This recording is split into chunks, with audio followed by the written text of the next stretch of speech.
Hello friends, आज मैं लेके आ गया हूँ सीबीएसई क्लास 10th में साइंस के ओल्ड या मोस्ट इम्पॉर्टेंट क्वेश्चंस को जो आपके बोर्ड एग्जाम्स में बहुत बार रिपीट किए हैं। इस वीडियो को ज़रूर से लास्ट तक देखिएगा। इस वीडियो में आपको बहुत सारे इम्पॉर्टेंट टॉपिक्स के बारे में पता चलेगा जहाँ से बोर्ड एग्जाम्स में हर बार क्वेश्चंस पूछे जा रहे हैं। सो बिना देरी किए let's start it. First question जो कि 2020 में पूछा गया था, name a cyclic unsaturated carbon compound. एक ऐसे साइक्लिक अनसैचुरेटेड कार्बन कंपाउंड का नाम बताना है। ठीक है, तो देखो सबसे पहले मैं यहाँ पे आपको जितने भी क्वेश्चंस कराऊंगा उनके जो पॉइंट्स हैं या जो टेक्निकल टर्म्स हैं उनके बारे में भी कोरिलेट कराता रहूँगा, जिसके हेल्प से आपकी जो प्रिपरेशन है काफ़ी अच्छे हो जाएगी। ठीक है, तो यहाँ पे नाम लिखा है साइक्लिक अनसैचुरेटेड, तो पहले इसको जान लेते हैं ये होता क्या है। देखो, दो तरह के कार्बन कंपाउंड होते हैं, एक होता है सैचुरेटेड और एक होता है अनसैचुरेटेड।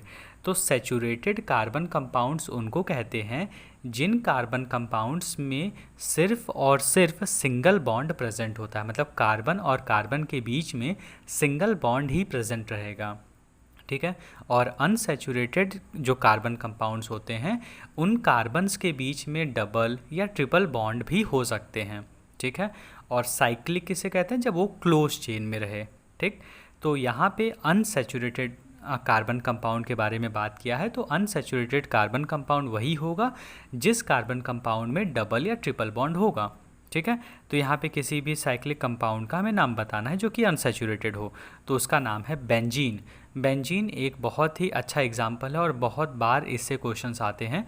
तो ये 2020 में भी पूछा गया था कि एक साइक्लिक अनसैचुरेटेड कार्बन कंपाउंड का नाम बताइए, तो उसका नाम है benzene. Okay, our next question ये 2019 में पूछा गया था, name the two industries based on the forest product.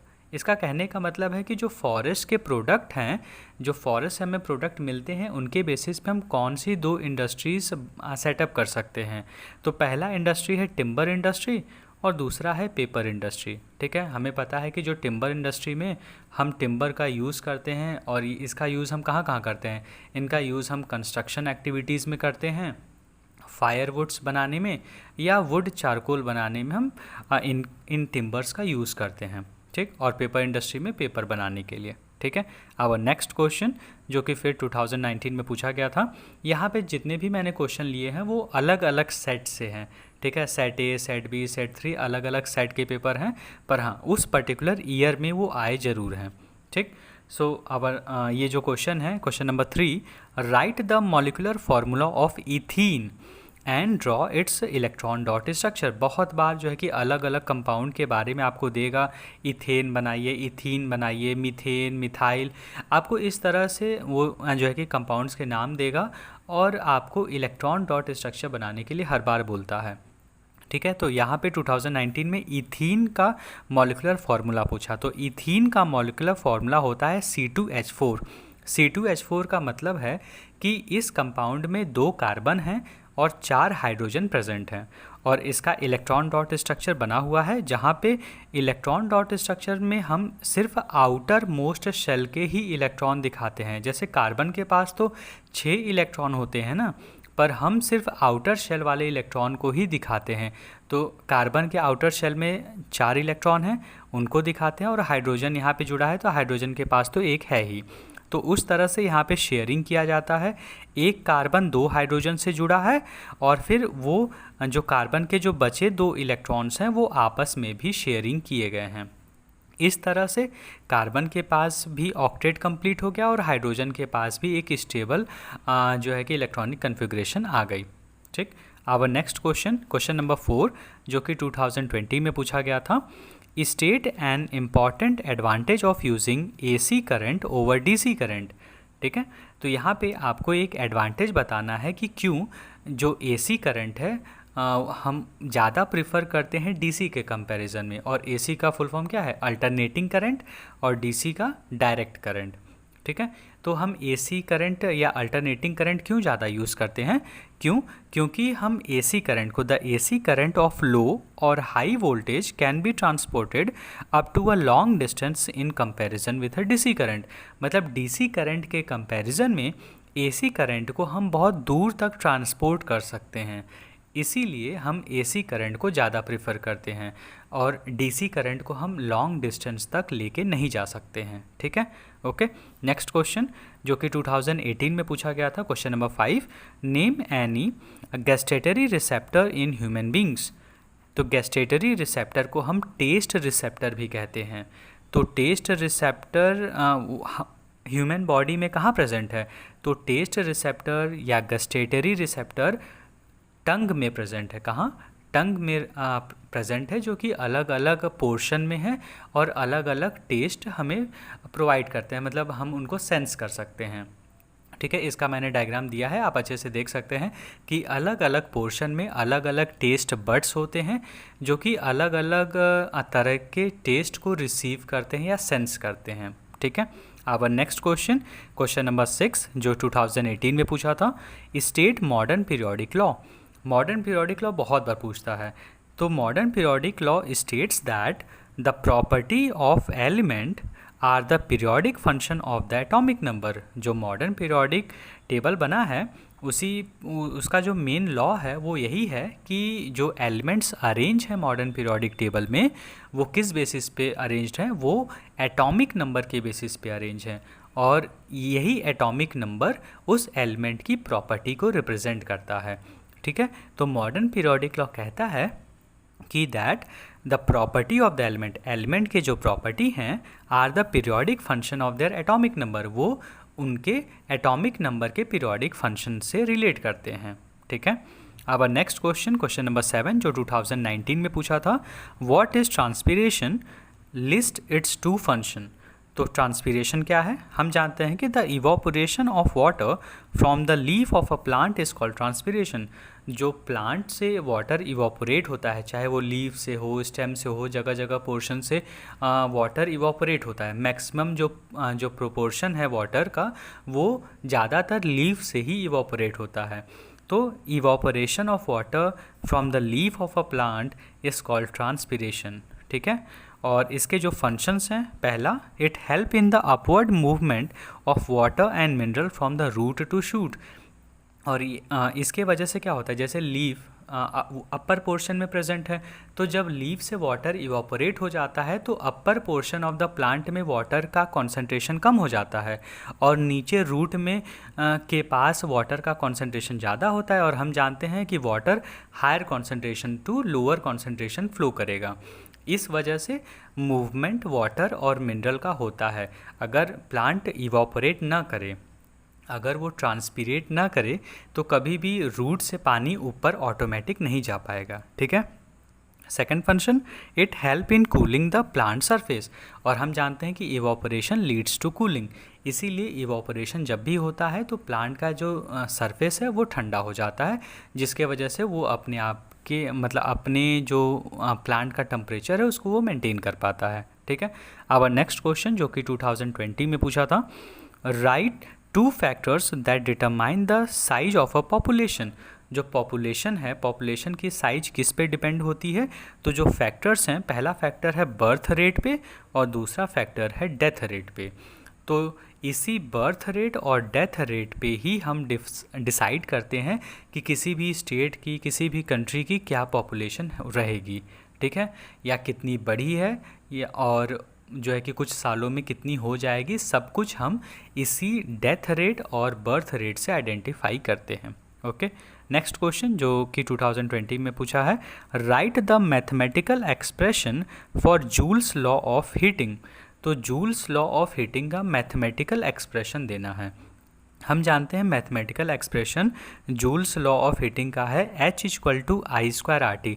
आपको जगह जगह H के जगह पे Q लिखा रहेगा, Q मतलब भी हीट होता है। ठीक है, तो H=I²RT। यहाँ पे H क्या है? हीट एनर्जी है। I क्या है? Current flowing in the circuit. R है resistance in the circuit and T is the time of current stayed in the circuit. जितने टाइम तक कोई करंट उस सर्किट में रुका हुआ है उस टाइम को हम कहते हैं। ठीक है, जैसे कोई हम आयरन कर रहे हैं तो आयरन क्या है, वो इलेक्ट्रिकल एनर्जी को हीट एनर्जी में ही तो कन्वर्ट कर रहा है। उसके जो वायर्स हैं वो इलेक्ट्रिकल एनर्जी को गेन करके गर्म हो जाते हैं, हीट हो जाते हैं, जिसकी वजह से हम वो हमारा आयरन वर्क करता है। तो यहाँ पे क्या हो रहा है कि जितनी देर तक हम करंट को फ्लो करेंगे और जितना ज़्यादा करंट फ्लो करेंगे उतना ज़्यादा हमारा कॉइल हीट होगा और हम आयरन को यूज़ कर सकते हैं। इसीलिए जब हम आयरन को ऑन करते हैं वो तुरंत गर्म नहीं हो जाता, थोड़ा सा टाइम लेता है। वो टाइम क्या है, वो टाइम है इस इलेक्ट्रिकल एनर्जी को हीट एनर्जी में कन्वर्ट करने के लिए। तो ये जूल्स लॉ ऑफ हीटिंग का मैथमेटिकल एक्सप्रेशन है H=I²RT। Okay, our next question, question number 10 जो कि 2019 में पूछा था, व्हाट इज़ कार्पेल। तो कार्पेल क्या है, हम जानते हैं कि carpel the flask shaped organ in the centre of a flower is called carpel. जो फ्लावर के ठीक सेंटर में एक फ्लास्क शेप का होता है ऑर्गन, उसको हम कार्पेल कहते हैं। And it is also called the female reproductive organ of the plant. और ये प्लांट का फीमेल रिप्रोडक्टिव ऑर्गन होता है क्योंकि इसी कार्पेल के अंदर क्या प्रेजेंट है, ओवरी प्रेजेंट है फ्लावर का। ठीक है, तो कार्पेल एक्चुअली में फीमेल रिप्रोडक्टिव ऑर्गन है और कहाँ प्रेजेंट होता है, ठीक फ्लावर के सेंटर में, और इसका शेप कैसा है, फ्लास्क शेप्ड ऑर्गन है। ओके, नेक्स्ट क्वेश्चन जो कि 2018 में पूछा है, why are the most carbon compounds poor conductor of electricity. बहुत सारे जो कार्बन कंपाउंड्स हैं वो पुअर कंडक्टर्स हैं इलेक्ट्रिसिटी के। तो ऐसा क्यों, देखो electricity is conducted by moving electron. हम जानते हैं कि जो इलेक्ट्रिसिटी होती है एक्चुअली वो मूविंग इलेक्ट्रॉन्स होती हैं। जितना ज़्यादा इलेक्ट्रॉन्स मूव करेंगे उतना ज़्यादा उसमें करंट फ्लो होगा। ठीक है, तो electricity is conducted by moving electron, but carbon compounds are formed by the covalent bond. Covalent bond मतलब शेयरिंग ऑफ इलेक्ट्रॉन होता है, that's why they does not have free electron. ठीक है, तो कार्बन कंपाउंड्स के बीच में जो कार्बन या अलग अलग हाइड्रोजन के साथ जो बॉन्डिंग है एक्चुअली में वो कोवेलेंट बॉन्डिंग है, जिसके वजह से कोई भी फ्री इलेक्ट्रॉन कार्बन कंपाउंड्स में नहीं बचते हैं। इसीलिए carbon compound mostly bad conductor of electricity होते हैं। ठीक है, our next question, question number 12 जो कि 2017 में पूछा था, state where are stomata ideally located and are they cellular structure. तो पहला पार्ट कह रहा है कि स्टोमेटा कहाँ लोकेटेड होते हैं generally. So the stomata are located generally at the lower epidermis of the leaf stem. ठीक है, तो ज़्यादातर जो कंडीशन है स्टोमेटा कहाँ प्रेजेंट होता है, सबसे ज़्यादा स्टोमेटा तो लीफ में ही प्रेजेंट होता है। और कहाँ लीफ में, ठीक उसके एपिडर्मिस के नीचे। तो लीफ के एपिडर्मिस मतलब जो आउटर लेयर होती है, सबसे पहली जो लेयर होती है एपिडर्मिस की होती है, और एपिडर्मिस एक्चुअली में एक प्रोटेक्टिव लेयर होती है। तो ठीक एपिडर्मिस के नीचे ही प्रेजेंट होता है स्टोमेटा। ठीक, तो स्टोमेटा कहाँ प्रेजेंट है, अंडर द या लोअर एपिडर्मिस। ठीक है, at the lower epidermis. And फिर सेकंड पार्ट है, are they cellular structure. So yes, stomata are the cellular structures. ठीक है, ओके, नेक्स्ट क्वेश्चन जो कि 2017 में ही पूछा था, question number 13, how does planaria reproduce. जो प्लेनेरिया होते हैं, ठीक है, वो कैसे रिप्रोड्यूस करते हैं, in is this method sexual और ए सेक्सुअल। क्या ये मेथड सेक्सुअल है कि ए सेक्सुअल मैथड है। ठीक, तो पहले हम जान लेते हैं how does planaria reproduce. So planaria reproduce by the process of regeneration. तो प्लेनेरिया कैसे रिप्रोड्यूस करता है, by the process of regeneration. Regeneration एक रिप्रोडक्शन प्रोसेस है। ठीक है, and it is a type of है ए सेक्शुअल रिप्रोडक्शन। और ये कौन सा रिप्रोडक्शन का टाइप है, ए सेक्शुअल रिप्रोडक्शन का टाइप है, in which planaria is cut into any number of pieces, each piece grow into a new organism. तो प्लेनेरिया एक्चुअली रीजनरेशन टाइप का रिप्रोडक्शन शो करता है, और ये जो रीजनरेशन है ये ए सेक्शुअल रिप्रोडक्शन के अंदर आता है। इसमें होता क्या है कि हम प्लेनेरिया को कहीं से भी कट कर दें, तो अगर हम सपोज प्लेनेरिया को 3 पार्ट में कट कर देंगे तो वो तीनों पार्ट अलग अलग एक न्यू इंडिविजुअल में ग्रो कर जाएंगे। ठीक है, इसी को कहते हैं रीजनरेशन, कि आप चाहे प्लेनेरिया को 2 पार्ट में, 3 पार्ट में, 4 पार्ट में कट कर दीजिए। अगर आप 4 पार्ट में कट रहे हैं तो वो 4 के चारों पार्ट खुद से अलग अलग एक नया इंडिविजुअल को कंप्लीट कर लेंगे। नेक्स्ट क्वेश्चन, क्वेश्चन नंबर 14 जो कि 2020 में पूछा गया है, draw a labelled diagram to show reddish appearance of the sun at the sunrise और द सनसेट। तो सनराइज और सनसेट के टाइम में जो सन हमें रेड कलर का दिखता है वो क्यों दिखता है, उसी के ऊपर रे डायग्राम हमें बनाना है। ठीक है, मैं इस फेनोमेना को थोड़ा सा एक्सप्लेन कर दूं आपको। तो यहाँ पे होता क्या है कि मॉर्निंग और इवनिंग के टाइम में जो सन का पोजीशन है हमारे रिस्पेक्ट में, तो वो क्या होता है, उस कंडीशन में जो सन की लाइट को हमारे एटमॉस्फेयर में ज़्यादा ट्रैवल करना पड़ता है, जिसके वजह से स्कैटरिंग ज़्यादा होती है। और हम जानते हैं कि ब्लू लाइट या वॉयलेट लाइट की स्कैटरिंग मैक्सिमम है क्योंकि उनकी वेवलेंथ कम है और इसीलिए उनकी स्पीड भी कम है। और रेड लाइट की वेवलेंथ ज़्यादा है, इसलिए रेड लाइट ज़्यादा स्पीड से चलती है और हमारे आँखों पे जल्दी पहुंच जाती है। ठीक है, इसीलिए मॉर्निंग और इवनिंग के टाइम में हमें सिर्फ हमारे आँखों पे रेड कलर की लाइट आती है, जिसके वजह से सन हमें रेड कलर का दिखता है। ओके, अब नेक्स्ट क्वेश्चन नंबर 15 जो कि 2020 में ही पूछा गया था। Draw the structure of ethanol and ethanoic acid. ठीक है, तो स्ट्रक्चर बनाना था इथेनॉल का और इथेनोइक एसिड का। तो स्ट्रक्चर बना है, देखो इथेनॉल में क्या है, यहाँ पे भी ऑल लगा है, तो ये ऑल मतलब OH अल्कोहल ग्रुप है। तो हम, और इथ मतलब 2 कार्बन, तो 2 कार्बन में एक OH अटैच रहेगा, तो ये इथेनॉल हो जाएगा। और इथेनोइक एसिड में क्या है, ओइक एसिड मतलब COOH लगा होना चाहिए। तो यहाँ पे इथ मतलब 2 कार्बन, तो 2 कार्बन है और जो हमारा सेकंड कार्बन है उस पर एक डबल बॉन्ड से ऑक्सीजन और एक सिंगल बॉन्ड से OH अटैच्ड है। ठीक है, तो ये हमारा इथेनोइक एसिड है। ओके, अब नेक्स्ट क्वेश्चन जो कि 2019 में पूछा गया था। List 2 causes of myopia. Myopia के 2 कॉज बताइए। देखिए, हम जानते हैं कि मायोपिया को हम शॉर्ट साइटेडनेस कहते हैं और ये आँख की बीमारी है, आई की डिजीज़ है। इसमें क्या होता है कि पास की चीज़ें दिखती हैं पर दूर की क्लियर दिखती नहीं हैं। ठीक है, तो मायोपिया में होता क्या है कि क्या कॉज है मायोपिया का, तो पहला कॉज है इलोंगेशन ऑफ आई बॉल। हमारा जो आई बॉल है वो थोड़ा सा और लंबा हो जाए, इलोंगेट हो जाए। ठीक है, उसके वजह से होता है। और दूसरा जो कॉज है excessive curvature of eye lens. हमारे आई का जो लेंस है, ठीक है, अगर उसका कर्वेचर बहुत ज़्यादा बढ़ जाए, ठीक है, बहुत ज़्यादा राउंड शेप में आ जाए, उस कंडीशन में भी हमें मायोपिया की डिजीज़ हो जाती है। ठीक है, ओके। अब नेक्स्ट क्वेश्चन जो कि 2019 में ही पूछा था, व्हाट इज़ सेक्सुअल रिप्रोडक्शन। तो सेक्सुअल रिप्रोडक्शन किसे कहते हैं। ठीक है, तो the production of new organism from 2 parents by making use of their sex cell is called sexual reproduction. तो एक ऐसा प्रोडक्शन जिसमें न्यू ऑर्गेनिज्म का प्रोडक्शन हो रहा है, जिसमें 2 पेरेंट इन्वॉल्व रहेंगे और वो 2 पेरेंट अपने अपने सेक्स सेल का यूज़ करके उनको फ्यूज़ कराएंगे, तो वो एक जाइगोट बनेगा, फिर वो धीरे धीरे डेवलप होके एक बेबी बन जाएगा। ठीक है, तो इसको हम बोलते हैं सेक्सुअल रिप्रोडक्शन। तो सेक्सुअल रिप्रोडक्शन एक ऐसा रिप्रोडक्शन का प्रोसेस है जिसमें एक न्यू ऑर्गेनिज्म का बर्थ होता है। और ये न्यू ऑर्गेनिज्म कैसे बनता है, तो ये 2 पेरेंट के इन्वॉल्वमेंट से बनता है। 2 पेरेंट अपने जो सेक्स सेल्स होते हैं, जब उनके सेक्स सेल्स मिलेंगे, फ्यूज़ होंगे, जाइगोट बनेगा, फिर धीरे धीरे जाइगोट फिर डिवाइड होके एक बेबी का रूप लेगा। ठीक है, तो इस तरह के रिप्रोडक्शन को हम कहते हैं सेक्सुअल रिप्रोडक्शन। अब नेक्स्ट क्वेश्चन जो 2018 में पूछा था, what is absolute refractive index of a medium. तो हमारे जो है कि एब्सोल्यूट रिफ्रैक्टिव इंडेक्स किसी भी मीडियम का क्या होता है, तो it is the ratio of the speed of light in vacuum. ज़्यादातर कंडीशन में हम वैक्यूम को एयर ही लेते हैं यहाँ पे सॉल्व करने के लिए। ठीक है, तो जो स्पीड लाइट की एयर में रहेगी वही वैक्यूम में भी होती है। ठीक है, नियर अबाउट सेम ही रहती है, इसीलिए हम कंसिडर करते हैं।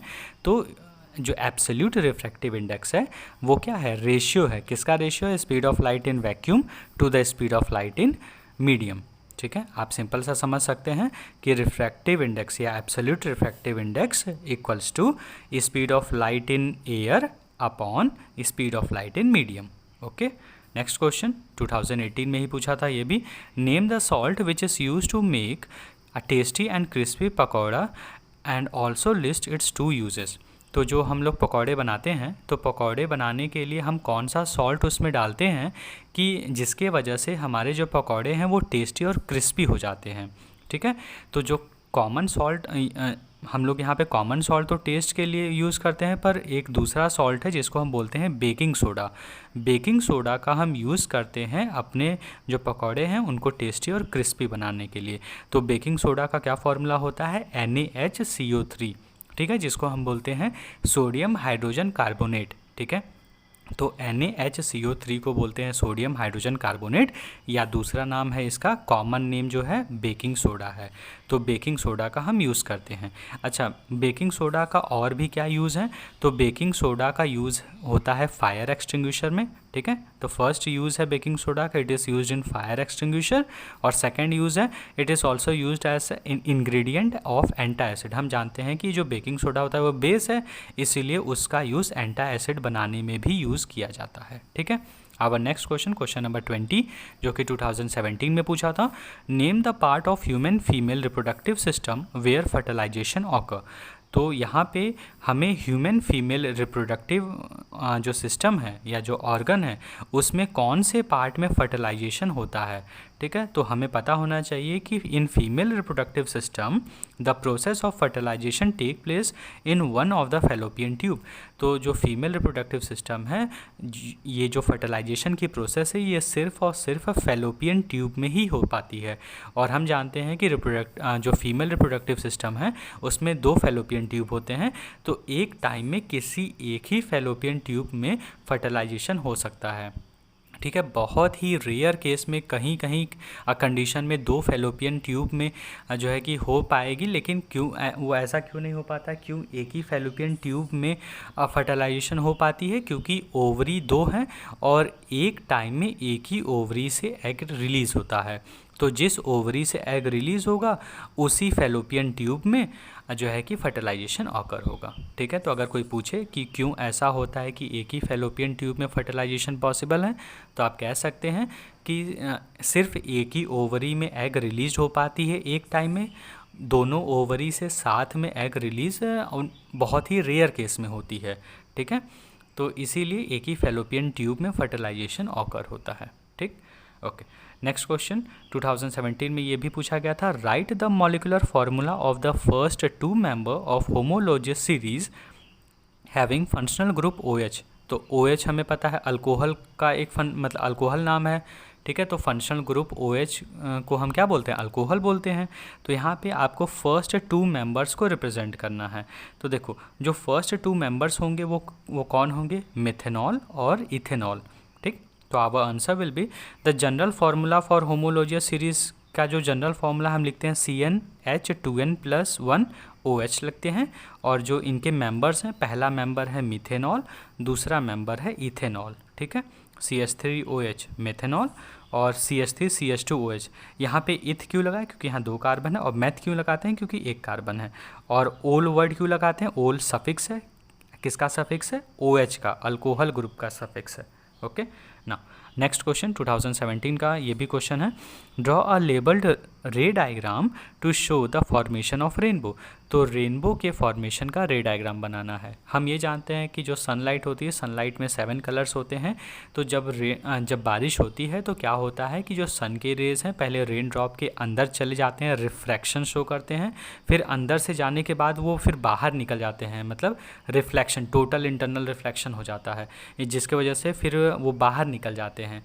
और जब वो बाहर निकलते हैं तो वो 7 कलर में स्प्लिट हो जाते हैं। जिस तरह से प्रिज्म में जब हम लाइट को पास करते हैं और वो 7 कलर में स्प्लिट हो जाता है, सेम उसी तरह से रेन ड्रॉप में भी जब सन की रेस एंटर करती है और फिर जब बाहर निकलती है तो भी वो 7 कलर में स्प्लिट हो जाती है, और इसी 7 कलर के कंपोजिशन से एक रेनबो का फॉर्मेशन होता है। ठीक है, अब नेक्स्ट क्वेश्चन 2018 में पूछा गया था। Define excretion. एक्सक्रीशन को डिफाइन करना है। The process of removing toxic waste from the human body is called excretion. तो हमारे ह्यूमन बॉडी से जो वेस्ट का रिमूवल वाला जो प्रोसेस है उसको हम एक्सक्रीशन कहते हैं सिंपली। ठीक है, तो the process of removing waste from the human body is known as excretion. और हम जानते हैं कौन कौन से ऑर्गन एक्सक्रीशन करते हैं।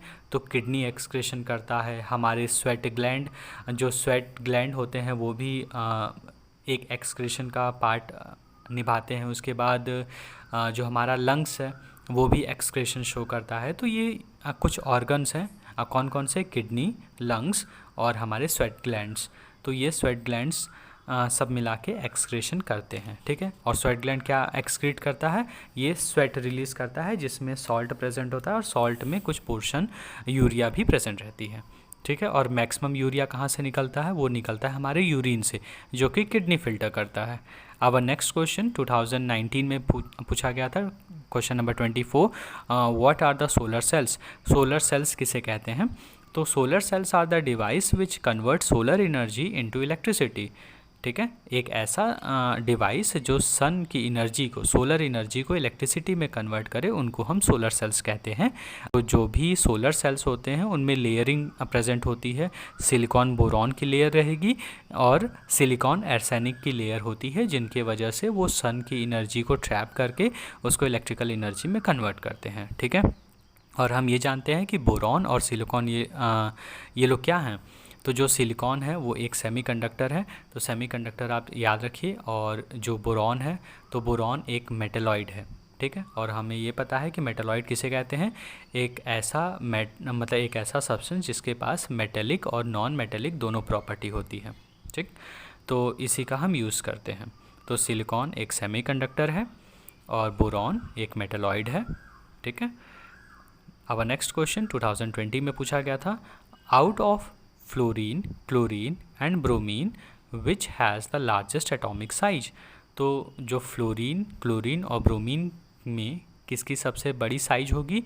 तो हम जानते हैं ब्रोमीन की सबसे बड़ी साइज होगी। क्यों? क्योंकि ब्रोमीन नीचे मिलता है और डाउन द ग्रुप में मिलता है, और इसके पास नंबर ऑफ शेल भी बहुत ज़्यादा होते हैं as compare to fluorine and chlorine, इसीलिए जो है कि ब्रोमीन की साइज़ बड़ी होगी। अब नेक्स्ट क्वेश्चन 2019 में पूछा गया था, name and define the SI unit of current.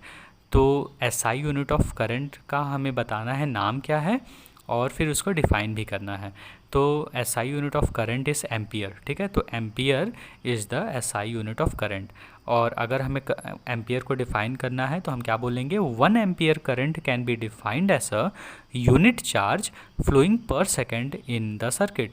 तो एक सेकेंड में जितना अमाउंट ऑफ चार्ज, मतलब वो कितना रहेगा? 1 यूनिट रहना चाहिए। तो एक सेकेंड में अगर 1 यूनिट चार्ज फ्लो कर रहा है, ठीक, तो उसको हम बोलेंगे कि 1 एम्पियर करंट है। ठीक, तो 1 एम्पियर करंट कब कहेंगे? सपोज एक वायर है, उस वायर में एक सेकेंड में 1 कूलाम चार्ज फ्लो कर रहा है, तो हम बोलेंगे कि इस वायर में 1 एम्पियर करंट फ्लो हो रहा है। ठीक है, so 1 ampere equals to 1 coulomb upon 1 second. अगर सपोज कोई बोले कि 1 सेकेंड में 4 कूलाम चार्ज फ्लो हुआ, तो 4 कूलाम चार्ज फ्लो हुआ, इसका मतलब उस वायर में कितना करंट पास हुआ? 4 एम्पियर का। ठीक है, ओके। नेक्स्ट क्वेश्चन नंबर 27 जो कि 2018 में पूछा गया था, list the factor on which resistance of a conductor depend. तो कौन कौन से फैक्टर्स हैं, ठीक है, या किन किन फैक्टर्स पे resistance of a conductor dependent है? तो resistance of a conductor depends on the following factor. पहला, resistance is directly proportional to length. ठीक है, अगर हम लेंथ बढ़ाएंगे तो रेजिस्टेंस बढ़ जाएगा। Okay, and resistance is directly proportional to temperature. Temperature बढ़ाएंगे फिर भी रेजिस्टेंस बढ़ जाएगा। And it is directly proportional to, resistance is directly proportional to nature. तो अलग अलग नेचर का अलग अलग रेजिस्टेंस होता है। ठीक, and the last one, resistance is inversely proportional to cross sectional area.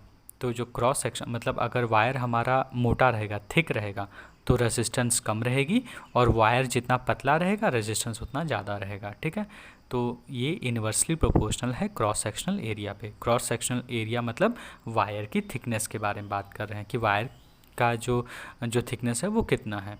ठीक, तो यहाँ पे नेक्स्ट क्वेश्चन नंबर 28 जो कि 2017 में पूछा गया था, complete the following chemical equation.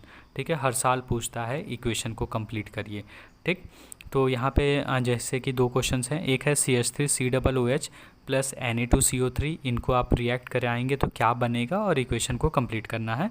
तो देखिए, जब आप CH3COOH और Na2CO3 को रिएक्ट कराएंगे तो बनेगा CH3COONA plus H2O plus CO2।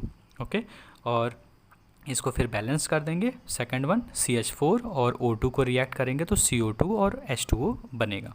ठीक है, अब next question, what is hydrotropism. तो ये 2018 में पूछा गया था। The movement of root of plant towards water is called hydrotropism. तो जब प्लांट के रूट्स पानी की तरफ मूव करने लगें, ठीक है, तो उसको हम बोलते हैं, इस मूवमेंट को बोलते हैं हाइड्रोट्रॉपिज्म। ठीक है, तो प्लांट का कोई भी पार्ट अगर वो पानी की तरफ मूवमेंट शो कर रहा है तो इस मूवमेंट को हम हाइड्रोट्रॉपिज्म बोलते हैं। Okay, next question, question number 30 जो कि 2019 में पूछा गया था। What are amphoteric oxide? Amphoteric oxide किसे कहते हैं? Give an example. तो those oxide which behave as both acidic oxide and basic oxide are called amphoteric oxide। ठीक है, तो एक ऐसा ऑक्साइड जो कि एसिडिक ऑक्साइड जैसा भी बिहेव कर रहा है और बेसिक ऑक्साइड जैसा भी बिहेव कर रहा है। ठीक है, तो एक ऐसा ऑक्साइड जिसके पास दोनों की प्रॉपर्टी है, एसिडिक ऑक्साइड की और बेसिक ऑक्साइड की, तो उस ऑक्साइड को हम एम्फोटेरिक ऑक्साइड कहते हैं। For example Al2O3। ठीक है, जो एल्यूमिनियम का ऑक्साइड होता है जिसको बोलते हैं एल्यूमिना, तो एल्यूमिना एक एम्फोटेरिक ऑक्साइड है, हमेशा याद रखिएगा, बहुत बार आता है ये। ओके, वीडियो अच्छा लगा हो तो like it, share it and subscribe करना तो बिल्कुल ना भूलें। Thank you.